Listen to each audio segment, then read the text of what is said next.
Can hear me? Yes, ma'am. Okay. Good morning to all of you. Good morning, ma'am.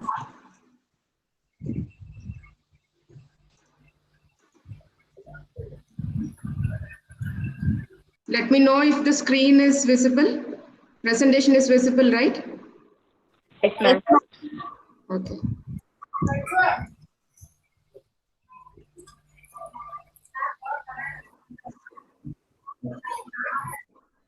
Okay, welcome to this second lecture under module 4. In yesterday's class, we have seen the design of HDFS and HDFS concepts.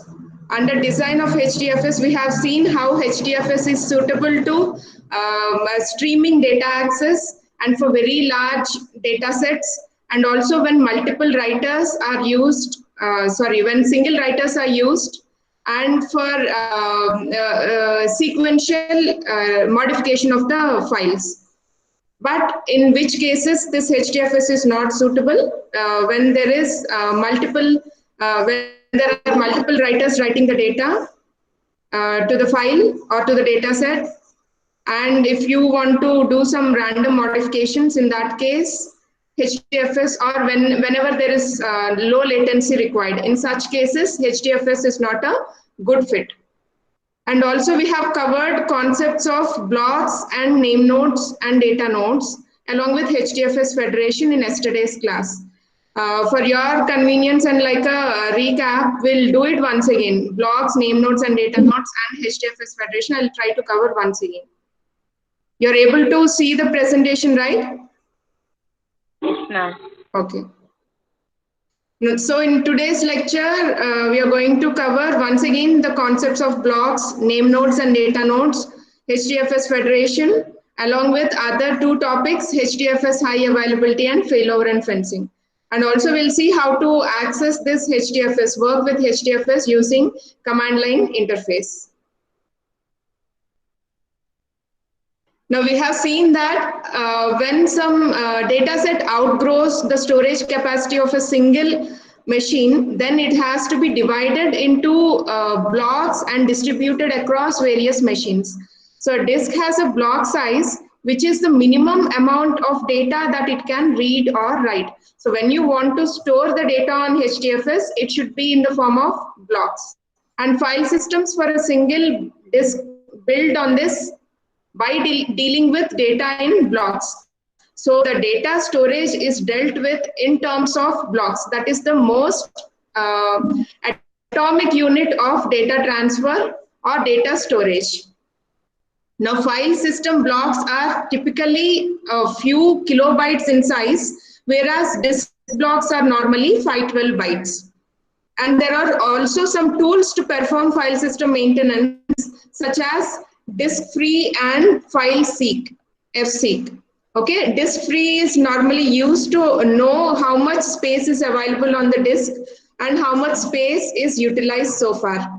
And fseek will help us to perform some disk consistency checks, same as how you use in your Unix.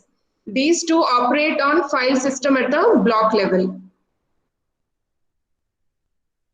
Now, a block in HDFS is a much larger unit. Normally, a block on a physical disk takes 512 bytes, but a block in HDFS is a much larger unit, which takes 64 megabytes by default.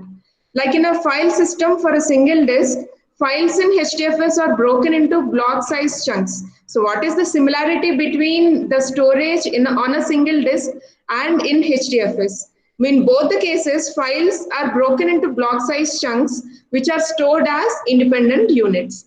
But what are the dissimilarities? How do we contrast these two storage mechanisms? Unlike a file system for a single disk, a file in HDFS is smaller than a single block, does not occupy a full block's worth of underlying storage. In a disk, if you want to store a file, if only half of the space is consumed by the file, the other half space will be wasted. But on HDFS, if a file occupies half of the block's worth, still the space will be accumulated, will be collected and used for allocation virtually to store some other blocks of data. Now, what is the use of this block abstraction? Why do we store the data sets by dividing them into blocks? What are the benefits we obtain from this kind of block abstraction used for distributed file systems? A file can be larger than any single disk in the network. Means if you have a file which can occupy more than one disk, sometimes if the data set is very large, it can occupy all the disks on a cluster also. That feasibility is provided with this block abstraction. The file can be as large as possible and still you can make it to occupy all the disks in a cluster in extreme cases. And making the unit of abstraction a block rather than a file simplifies the storage subsystem. Why? Because you can quickly, easily calculate how many blocks can be accommodated on a particular disk. That is why if you use unit of abstraction as block, it will be easy to store them on the disks. And the third advantage is blocks fit well with replication for providing fault tolerance and availability. You can easily duplicate the data that is stored in the form of blocks. Say if you want to make, normally the replication factor, as I said yesterday, it is by default 3. You need to at least store 3 replicated copies of a block on the data on one data node and on a different node in the same rack and on a different rack in the same cluster. That is how we make the replication factor. The number of copies stored for each block is 3, right? Now, in this case, if at all one node fails, then that block stored on that particular data node will be lost. In such cases, you can immediately find the replica of that particular block on a different machine, the copy of that block on a different machine, and bring it back onto a live and healthy system and make the under-replicated factor, you can bring it back to 3 again. Okay, and in some cases, if you feel that data set is frequently accessed, or if it is highly critical data stored in that data set, in such cases, you can even increase the replication factor to 4 or 5 also, because you can share the access if it is stored on multiple data nodes, so that you can quickly read that frequently accessed data set. Now you can use fseek command to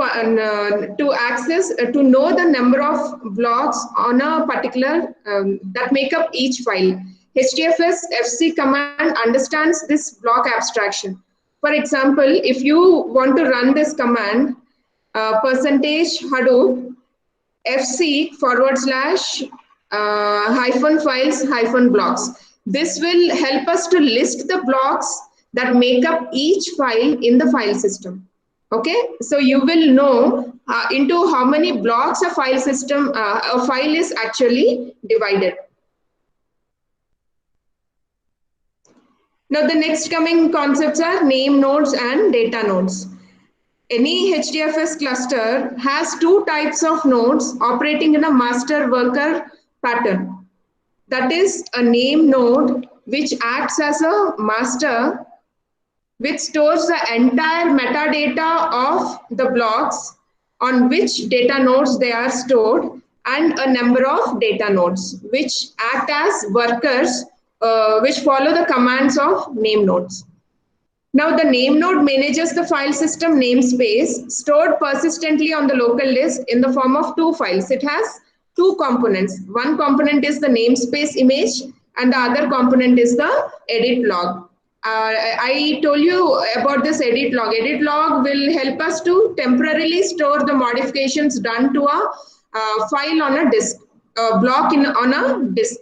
so that if any system failure happens before that modification is done onto the disk, in that case that modification will not be lost, but it is available temporarily on the edit log to again perform that particular modification and finish that transaction of writing to that disk in the cluster.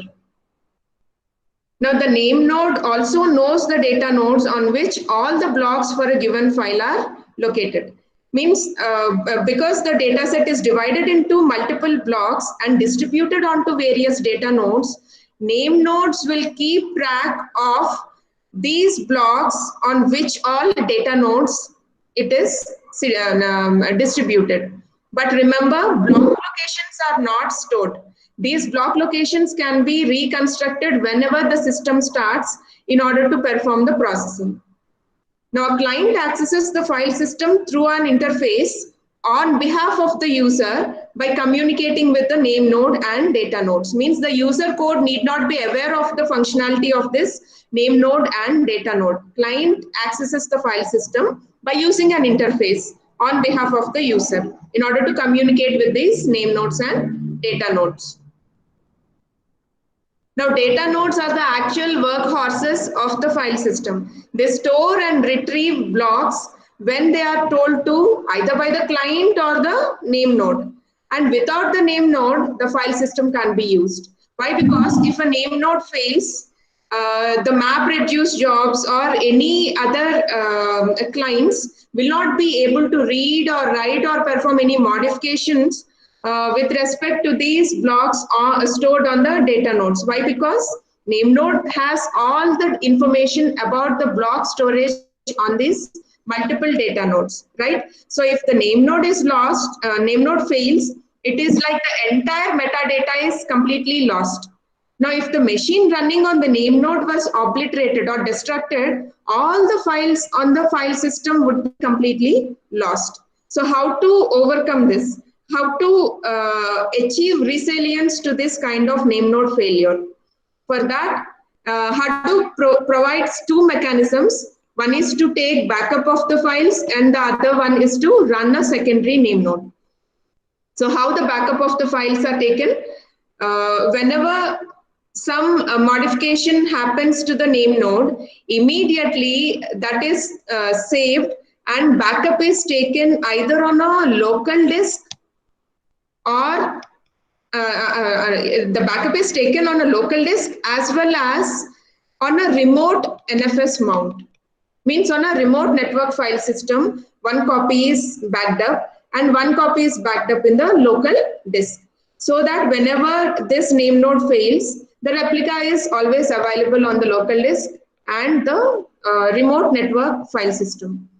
And the second mechanism that is approached by Hadoop is to run a secondary name node.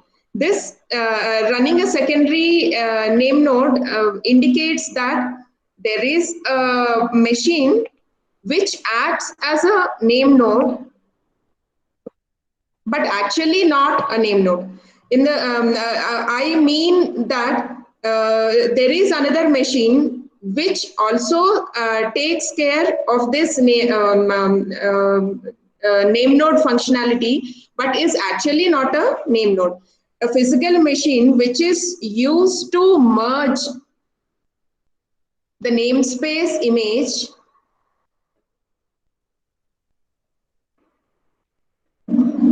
and the edit log.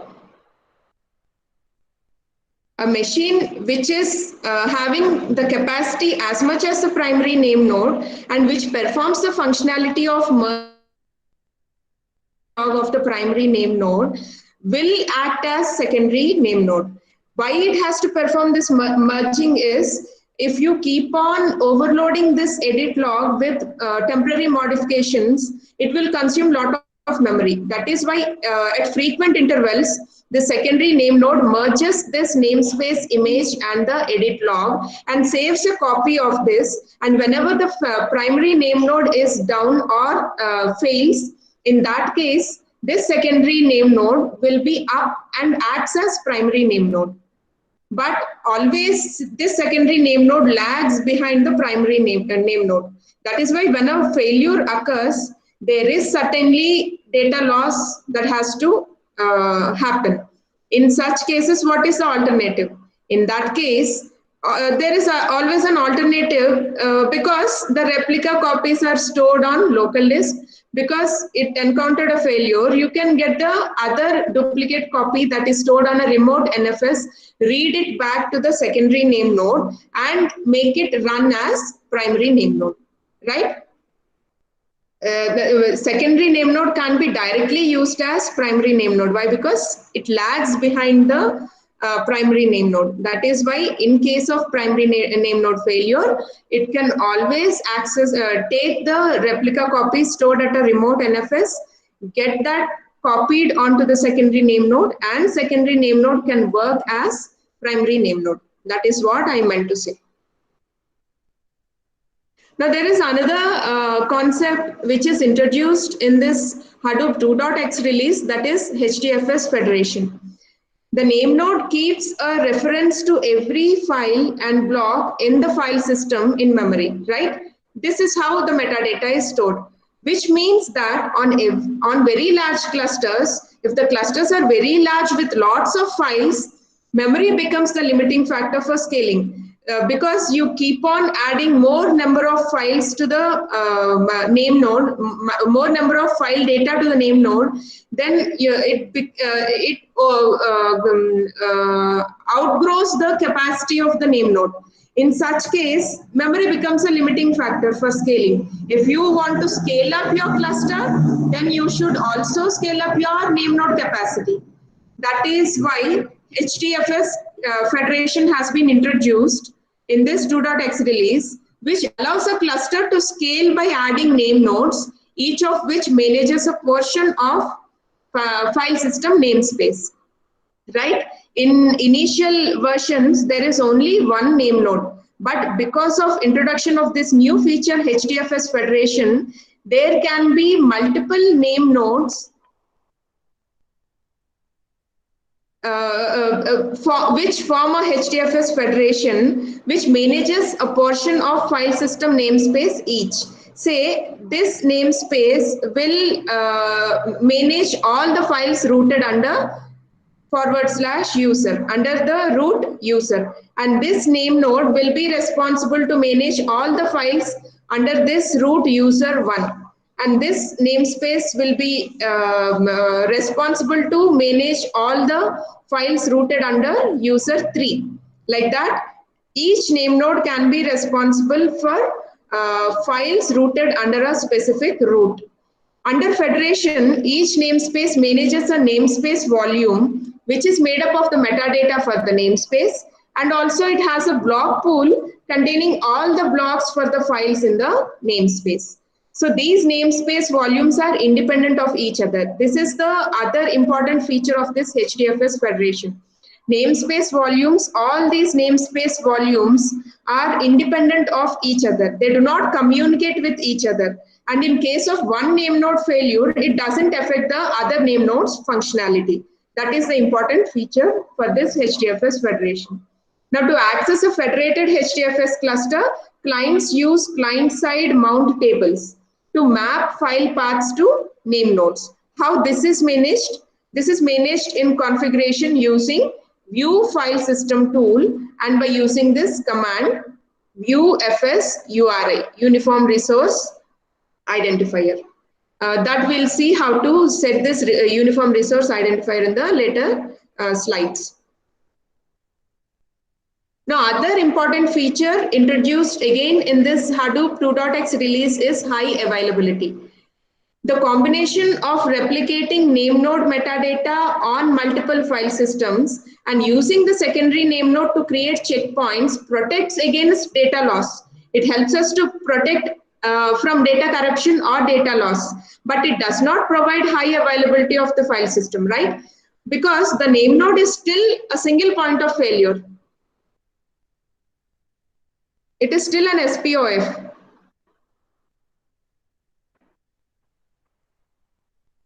Why? Because if a name node fails, all the metadata of that particular cluster is lost.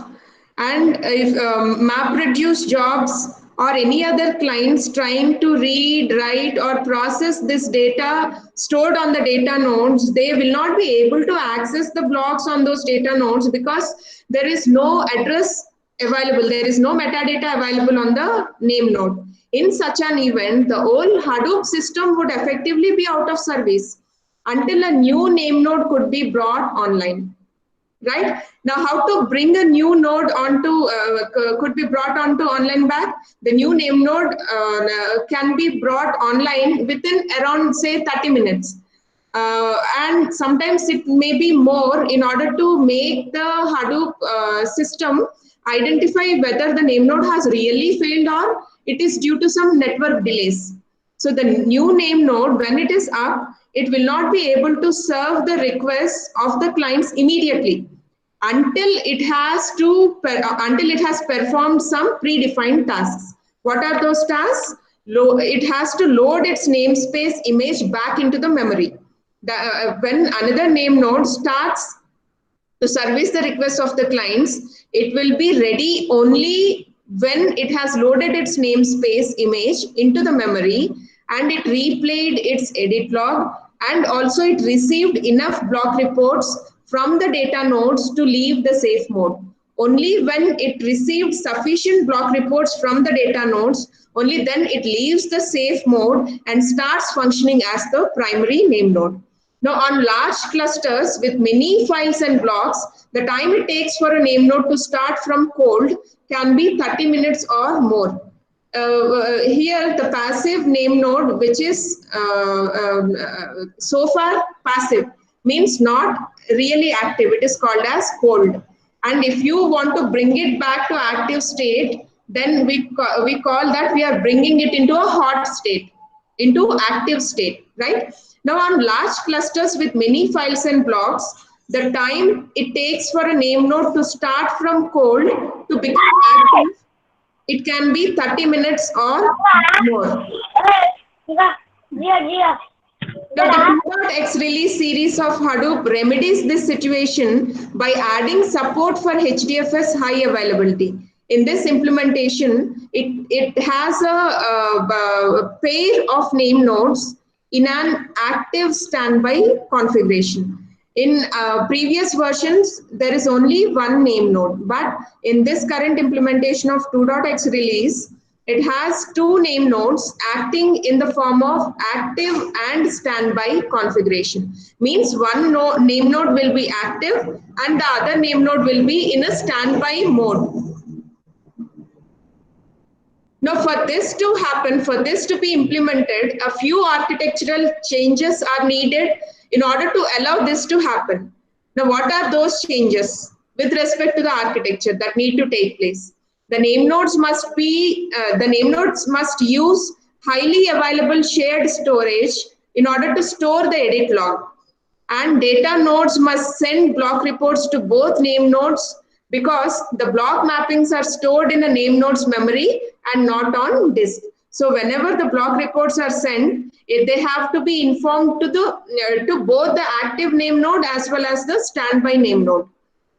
And clients must be configured to handle name node failover using a mechanism that is quite transparent to the users. And whenever there is a transition from active name node to a standby name node, the system should be configured in such a way that clients and data nodes hereafter communicate with the new name node rather than the failed name node. Now, if the active name node fails, the standby can take over very quickly. The standby should be able to take over very quickly. How soon it should be? Normally, it will be in tens of seconds. But in some cases, actual calculated time will be more than 1 minute. Why it is because the system will be in conservative manner. It will behave in a conservative manner. In the sense, it will try to find out whether the name node has actually failed or it is because of network delays that it is showing that the response is delayed, or really because it is because of name node failure. It has to find out, it has to confirm. That is why it takes little more time in order to confirm the failure of active name node and then make the standby name node take over. For this, there is another mechanism called as introduced, which is called as failover and fencing. Now, the transition from the active name node to the standby is managed by a new entity in the system, which is called as the failover controller. Means when an active name node fails, then it has to smoothly transit from the failed name node to a standby name node and make it active, right? This transition is taken care by this failover controller. These failover controllers are generally pluggable, means you can plug in whenever you want to perform this transition smoothly. And in initial versions, Zookeeper used to take care of this failover controlling, and it will ensure that only one name node is active and in working state at any point of time. Now, each name node runs a lightweight failover controller process whose job is actually to monitor its name node for failures using a simple heart beating mechanism. Heart beating mechanism in the sense the name nodes will indicate its live state by sending some frequent signals that it is live and working. It is in active state and working, right? So using this kind of simple heart beating mechanism, the name node will indicate that it is up and active. Now each name node runs a lightweight failover controller process whose job it is to monitor its name node for failures and also trigger a failover event when a name node fails. Okay, it triggers a failover event to indicate that an active name node has failed. Now, failover may also be initiated manually by an administrator, for example, in case of routine maintenance. Sometimes the administrator wants to check whether active name node is smoothly transiting to a standby name node, and standby name node is having sufficient capacity to quickly be up and act as a primary name node in case of primary name node's failure, right? In order to check that kind of maintenance, in order to perform such kind of routine maintenance, administrators sometimes have to initiate this transition of active name node to standby name node. The switching between this active name node and standby name node has to be checked whether it is happening properly or not. This is known as a graceful failover because it is planned before. This kind of failover is being purposefully, deliberately introduced by the administrator in order to check the routine functionality of switching of these active and standby name nodes. That is why it is called as a graceful failover. But in some cases, in case of ungraceful failovers, means when active name node fails because of some disk failure or system failure, then it is impossible to be sure that the failed name node has stopped running or not. As I said before, this may be due to slow network or network failures. Sometimes it may indicate like the active name node has failed, but actually it will be still in its active state. In such kind of ungraceful failovers, this high availability feature implements a method called as fencing. Now the system employs a range of fencing mechanisms. What actually this fencing means is the system will ensure that at one point of time, only one name node is in its active state. If at all it is going to fail, then it also ensures that it will not result in any data loss or corruption of the data. In such cases, the system employs a range of fencing mechanisms. The first such mechanism is killing the name nodes process. In such case, if there is any delay in the functionality of the name node due to some bandwidth delays, or network failures. In such case, it deliberately, purposefully kills the name nodes processes. And the second mechanism is it revokes its access. It revokes its access to the shared storage directory. It will take back all the access privileges given in order to access the shared storage directory. And the third mechanism is to disable its network port, disable the failed name nodes network port via a remote management command. And the last technique it will resort to is the previously active name node can be fenced with a technique known as Stonith. This is called as shoot the other node in the head. Stonith is called as shoot the other node in the head. Means it will use a power distribution mechanism which will forcefully shut down this active name node. Now, client failure can be handled in a different way. Client failure is handled transparently by the client library itself. And the simplest implementation uses client-side configuration to control failover. Means the client-side failovers are handled by client-side configuration by using this simplest approach to control any failure on the client side. Okay, now let us see how we can interact with HDFS from the command line. We have two methods. If we are going to run HDFS on one machine, we should set up Hadoop in pseudo distributed mode. Normally, when you form a cluster, you will make use of multiple machines, right? All these machines can form a Hadoop cluster. But initially, when you are setting up your HDFS on one single machine, in that case, it is not part of a cluster. One single machine is not part of a cluster. You need to remember that. So you need to set up Hadoop in a pseudo distributed mode. If you are going to run HDFS on one single machine, then we should set up that Hadoop in pseudo distributed mode. Now, when you're setting up HDFS on one machine in a pseudo distributed mode, there are two properties that we set in the pseudo distributed configuration. The first property is the default name. Now, we have to set this feature fs.default name to HDFS localhost.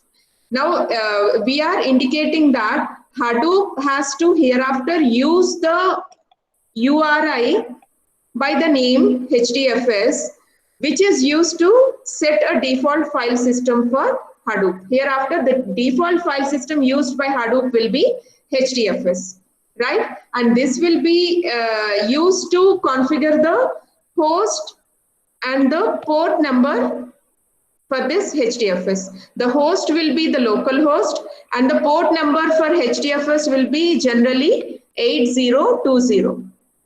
Okay, and the other property that has to be set is the replication factor.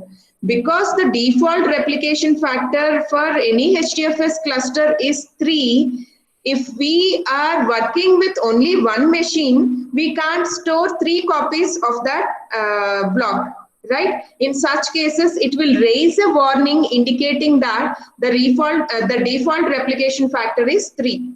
But we can't keep the copies more than 1 because we are presently working with a single machine. In such case, in order to avoid such warnings, we have to set dfs.replication to 1, indicating that we are preferring to work only with 1 copy, not multiple copies at present. Why? Because we are working in a pseudo distributed environment, right? Now, the concepts we have covered so far are about blocks, name nodes and data nodes, HDFS federation, HDFS high availability, and failover and fencing. And also we have seen how to work with HDFS through command line interface. In the coming lecture, we are going to see about basic file system operations, Hadoop file systems, and the interfaces like HTTP, C, and Fuse. Right? Any doubts so far?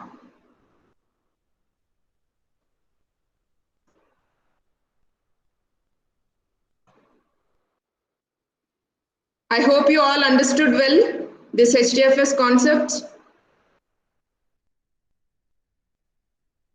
This is very important question, HDFS concepts, because this helps us to understand the underlying functionality and architecture of HDFS clusters.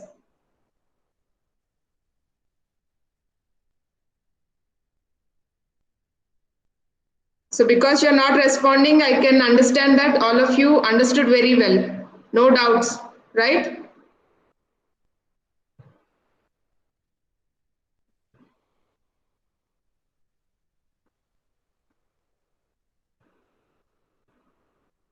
Shall we end the meeting then? End, ma'am. Okay, how is the experience learning on this Google Hangout compared to Zoom? Can you just give your feedback quickly? You prefer Zoom or Google Hangout? Ma'am, Google Hangout. Is good? No interruptions in the connections, right?